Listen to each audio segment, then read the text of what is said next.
চাঁদপুরে ইলিশের সবচেয়ে বড় বাজার বড় স্টেশন মৎস্য অবতরণ কেন্দ্রে বিশেষ অভিযান চালিয়েছে ভোক্তা অধিকার সংরক্ষণ অধিদপ্তর।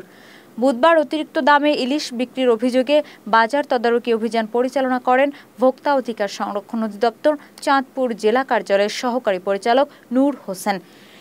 এ সময় ইলিশের অতিরিক্ত দাম রাখায় এক ব্যবসায়ীকে ৩,০০০ টাকা জরিমানা করা হয়। এছাড়া আড়তদার, পাইকারি বিক্রেতা ও খুচরা বিক্রেতা সবাইকে ভাউচার রেখে ন্যায্য দামে ইলিশ বিক্রি করতে বলা হয়। কেউ অন্যায়ভাবে অতিরিক্ত দামে ইলিশ বিক্রি করলে তাকে আইনের আওতায় আনা হবে বলেও জানান তিনি।